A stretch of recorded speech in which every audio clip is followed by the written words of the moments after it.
Hello, Caitlin, and whoever else is watching this video. This is the extension to section 8.7, which is what we did yesterday. This is contingency tables. That's a really fun word to say. I like that word. Isaac Mackin, are you paying attention? Yeah. Contingency tables. These are also called two-way frequency tables. Contingency tables or two-way frequency tables. There are two different things that are happening. So we line them up in a table, two things on the top, two things on the side, and they're aligning to make some data for us, okay? This paper you're going to turn in tomorrow with your 8.7 homework, so you're going to put them together. But we are going to do number 1 together and number 3 together. So that means number 2 is homework. This is what you have to do for homework, all right? Yes, ma'am. All right, so here's the deal. They're giving us some information, they're giving us some tests, some things to test, and we're going to try to make decisions from this. I really like this section. This is maybe the most fun thing for me to look at out of this whole chapter. So I think this is kind of exciting. The first thing that we're talking about is pet care, and it says there is a 2.5% chance that a Schnauzer breed of dog contains or has a certain type of skin condition. I'm going to write that off to the side. Put 2.5% equals has skin condition. Put that off to the side over here. Skin conditions could be like ringworm, or I don't know if dogs get like eczema or something. But anyway, something of that nature. They have 2.5% have a certain skin condition. All right. And then the other piece of information that it gives me, it says the vet has a test, but the test isn't 100% accurate to test for these skin conditions. How accurate is the test? 94% accurate. Okay, so what that means is that if my dog has a skin condition and we give them the test, 94% of the time it will come up that they have this skin condition. If my dog has the skin condition, 6% of the time that test will tell me that they don't, even though they do. Does that make sense? That's what a 94% accuracy does. 94% of the time, it will give me the correct result. Sometimes I'll get false positives, false negatives, etc. Right? Okay? So 94% accurate. Those are the two pieces of information it gives to me. We're going to complete this two-way frequency table to represent this situation, assuming a total population of 100,000. Total is 100,000. Where does that number go in our table? Bottom right. Total. Okay, this total row, or this total column and this total row, those are going to give you your what's called marginal frequencies. We learned that in geometry, I think. Marginal frequencies. These ones inside of here are called joint frequencies. You don't need to remember that, but that's what they're called. These have to join together to create these. And do you know what a margin of a paper is? The side, the white part on the edge, that's why it's called a marginal frequency. So, marginal frequencies, joint frequencies, we have totals, and we have information in the middle that makes up the total. Okay? What? About 6,000. So, 100,000 is how many dogs we're starting with down here in this. Then we're going to use our 2.5%. Okay? 2.5% of that 100,000 is infected with the skin condition. What is that? That's top left. That's the total top right has the skin condition. That's 2,500. If we multiply 2.5% of 100,000, 2,500 have the skin condition. That's 2.5%. Yeah? Which means that if we subtract those, how many dogs don't have the skin condition? 97,500. Yeah, 97, not 1. 97,500. Yeah, not every test is 100%. So my math test. Carson did very good at the lab today. Very nice. He got a 9. Okay. All right, 97,500. That's how many dogs are not infected with the skin condition. Perfectly fine. Okay, now we're going to take into consideration the test and its effectiveness, which is 94%. That's not a great test. Okay, so here's the deal, 94%. Let's look at this information inside of here, these joint frequencies, and let's talk about what should happen. And what should not happen is you talking right now. That's what should not happen. So be quiet so we can get through this. Okay? Let's talk about which one of these things should happen. So if you have the skin condition, should you test positive or test negative? Positive. You should test positive. That is happening 94% of the time. That's what should happen, okay? What percent of the time are we testing negative if we have the skin condition? 6% of the time, okay? And we're taking 94% and 6% of what number? 2500. The 2500 to get these numbers right here. So 94% times the 2500 gives us what? 2350. 2350. 2,350. 6%. So you could do this two different ways. You could take 6% of 2500, or you can subtract these two numbers. Whoop. Subtract these two, which is what? 150. So 150 of the dogs that actually have the skin condition are testing negative. These guys right here are false negatives because they're testing negative, but they're actually supposed to be positive. That's a false negative, What's a COVID correct? test? What? COVID test. What is that? I don't know. You're asking me information that you don't. I don't know. What do you? You need to give me more information than that.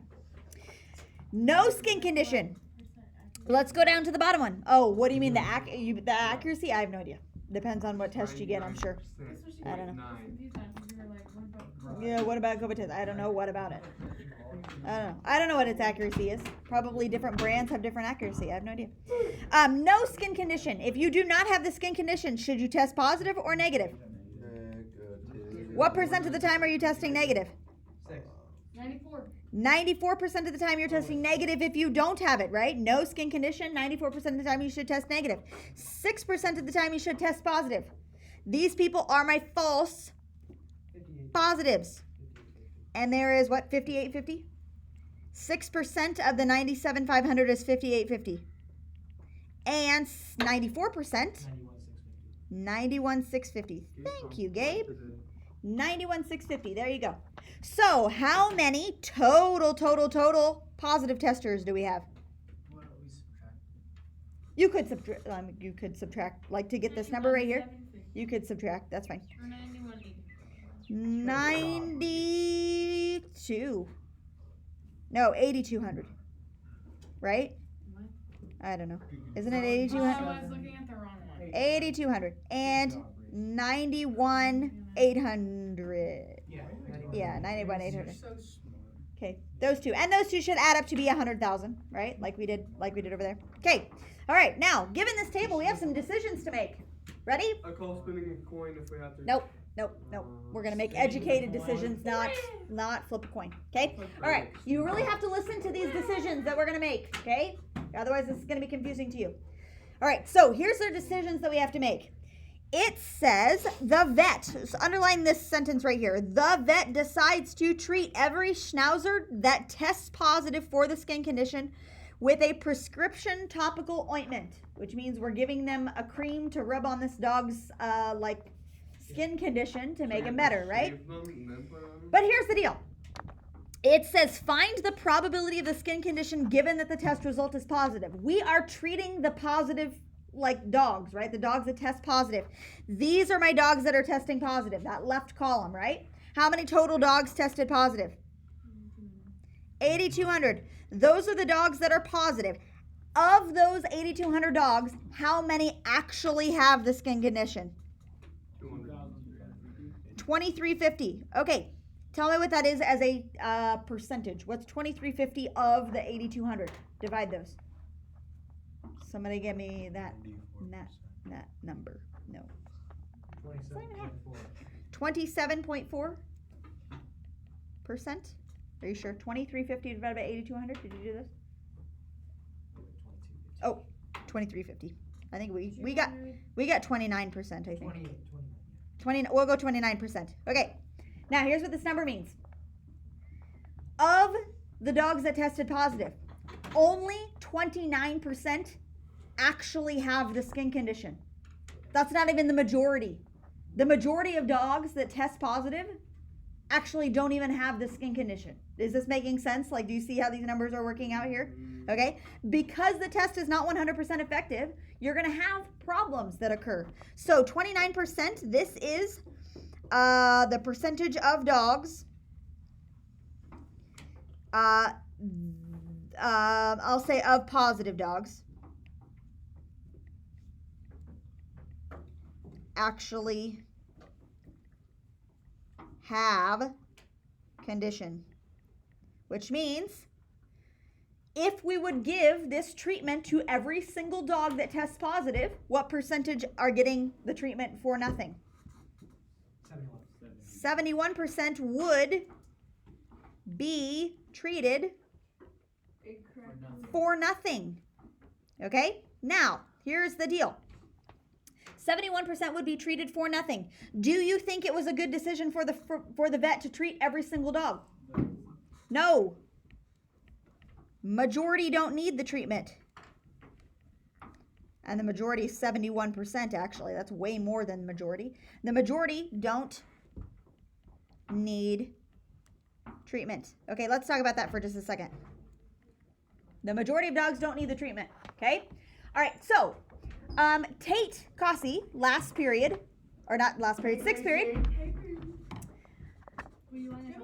Hey, look, it's Gracie. Hey, Gracie. You came in here to ask me for a pencil. I don't know what any of the other teachers are. Hi, Gracie. I don't know. Look on my desk and see if you can find one. I don't know if I do. Can you up when you're done? I said Yes, I hi, can. and Text me you when never it's said done. nothing. Sure. Thanks. You're on the- I don't know. I don't know. Look at my desk if I have one. I said hi. No, I don't want it. All right. Yeah. Second thought. Let's talk about these results, folks. Listen. Let's talk about these results. Okay, so here's the deal. If we are treating 71% for no reason, what would we do instead of that? What would we do instead of treating all the dogs? Put them down. Not treat them. Put 'em Test down. them again. Test them again. The chances of getting 2 false results in a row is very, very low. So we could test them again. Now, Tate, sixth period, made this argument. He's like, yeah, but if they're just giving him like a $2 ointment, what's the harm in like treating them even if they don't have the, the thing? Like if it's just like a cream to rub on the dog's skin, and they don't actually have this certain skin condition. Like, what's the harm in doing that? And I said, yeah, I agree. I totally get it. Like, if it's going to be more costly to put them through this test again rather than just rubbing a $2 cream on their, like, skin that's whatever, Just take care do of your that dog. route, right? Okay, but here's the deal. I'm going to go back to this table, and you guys probably know who this is. J.C. Himmelberg. Do you know who J.C. Yeah, I know Himmelberg who he is. Jalen's older brother. He graduated like He's like 4 years 6 ago. foot Okay, 7. all right, so I'm going to relate this table back to JC. Here you go, ready? I'm going to relate this table back to JC, and I'm going to cross out some stuff. You got to listen. Shh. All right, I'm going to get rid of some things here, and instead of talking about a skin condition, I'm going to talk about cancer. Okay? So I'm going to say has cancer, and then no cancer. Okay, and then you test positive for cancer, test negative for cancer. So here's what happens. When JC, he graduated like 4 years ago. When he was a 7th grader, I do not need you to talk right now. Be quiet. When he was a 7th grader, he went in, he had like something wrong with his arm or his elbow or something. He had like a sore or whatever on it. Anyway, went in and his white blood cells were elevated, which detects infection. And a lot of times it can detect cancer. And so they put him through this test. And it came back that he had some type of cancer, okay? Everybody was devastated. It was like, oh my gosh, he's gonna have to go through all these treatments, like whatever, all this stuff. It was like really a bad deal at the time, okay? What happens was before they started going through all the treatments and going through everything again, they tested him again. And it came back that he actually didn't have cancer. It was a false positive because he had like a staph infection instead, which a lot of times can be represented How do you as know some if sort that's of not cancer. a false one? What? How do you not know if that one's not a false one? Because they did it a third time. What is it, staph Because they got infection? conflicting results for the first 2, so they did it a third time, and then they said it was fine. Staph And they did treat him for his staph infection, and then his white blood cell count went back to normal, so he was okay then after that. Okay, so good question.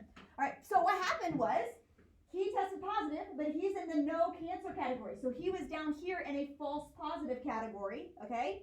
Which means like he was one of the I don't know, I think the test for that was maybe 99% accurate rather than 94% accurate. 99% accurate, he was in the 1% that got a false result, right? Okay? So rather than pumping all the chemo through his body and doing all the treatments, what do? We test him again because the chances of getting 2 false positives in a row is very, very, very small, right?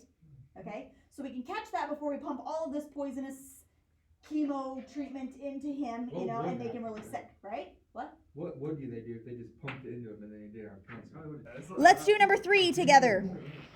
Okay? Homework is number 2. Number 3 we're gonna do together. That's like me. Golfers, hurry and exit. Golfers, hurry, exit. Yeah, Sorry, run. for like Holy 30 gee, seconds so we Sure, can bros. Reese, calm down, buddy. Okay. Okay, they don't have a table drawn for us on number 3, so go ahead and draw a table. And we're gonna fill in our numbers. She just flipped me off in sign How do you flip someone off? I think you should watch. Are you guys drawing this table on number 3? You should not be talking. Be quiet. Draw this table. Okay. Totals are here and totals are here. These are, do you remember what these are called? Crap. What are these called? Those are called marginal frequencies. Do you remember what the ones in the middle are called? Joint. Joint, because they have to join together to make the totals, right? Very nice. Joint frequencies, marginal frequencies. There you go. Okay? All right, we're talking about watches here, but before we do our headings, we'll figure out what we've got going on here. They give us 2 pieces of information. All right, we are on a company that is producing watches, and 0.05% of them are defective. 0.05, that's not even 1%. That's 0.05 equals defective. What does that mean? They don't work. They don't work. For some reason, they don't work, right? Okay, and we have a test to see if they're working or not that is 98% effective. That's our test. Or 98% accurate. Yeah, that's not a bad accuracy for a test, okay? But it's still going to lead to some really ugly conclusions. Okay? All right, let's it does not matter what number we start with down here. In the bottom right corner, you can start with whatever number you want, right? But here's the deal. I could start with like 100, right? But if I take 0.05%, okay, 0.05% is a decimal, is 0.0005, right? And if I take that and multiply by 100, the problem is I'm going to end up with a decimal, right? So that's why I always start with 100,000 down here in the corner, so that when I multiply my numbers, I never get a decimal. Does that make sense? Okay, so 0.0005 is the number that we're going to multiply, and those are my defective watches. So take that times 100, or 100,000. 100,000 times 100? 100,000 times 0.0005. What do you get? 50. 50 goes where? Oh, wait. We haven't done our headings. Let's say defective is here. Defective. And these are the good watches. And then let's go test good and test bad.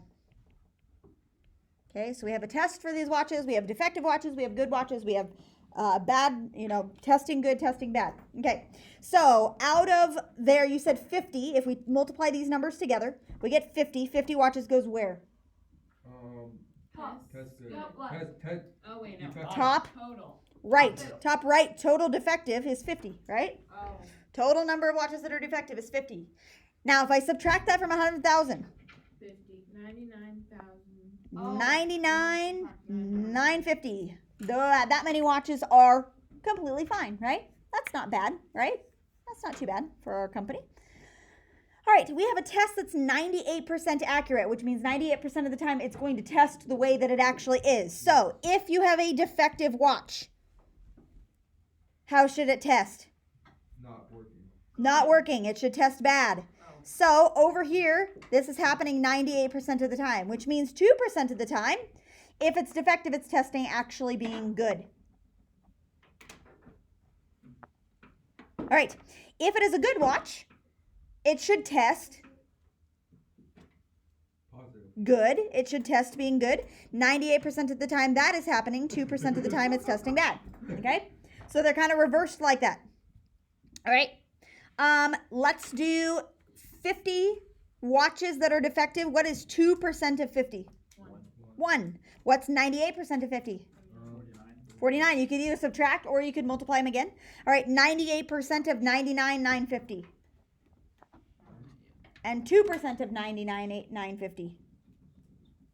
What do you take it times point? Like yeah, you would take it times 0.98 and 0.02. Did you cry, baby, Reese? Shh. Be quiet. 99,950 times 0.02. Sure. What do you get? 39.98. No. Minus 97,951. What? I did the I think she was 98%. just What'd you get? That wasn't even me. 97,951. 97,951. Talking about for the 2%. Okay, that's what that is. Okay, the 2% is, I don't know, 1999. That's what we got this sixth period. Okay, so total good watches would be 97,952, and total bad watches would be 2048. Question: How did you find the? How did you find? Okay, I want you not to talk. Be quiet. I cannot hear Josie, who's right behind you, asking a good question. Yes, Josie. Find the numbers?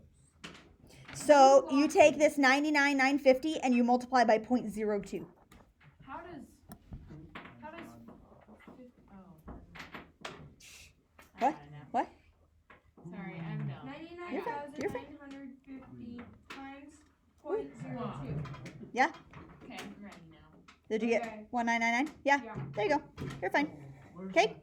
All right. So total bad watches are 2,048. Okay. All right. Underline this sentence. It says the engineer tests some watches and discards any that are defective. How many watches are testing bad?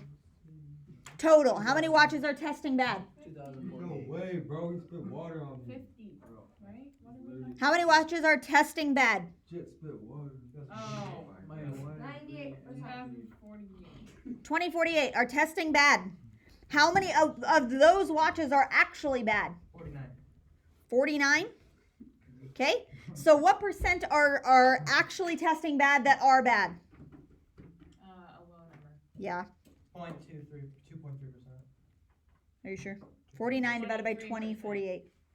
49 divided by 2048. 2.4%. 2.4%. That's not What? right. Is it? It's when I did it, it was 0.0292. Yeah. So this is like 20, 4. right? 49 out of It's 23.9. Oh no, that's like 490 would be like a fourth. Babe, it's 2.4. So 49 would be 2.4%. 2.4%. Okay. So nice.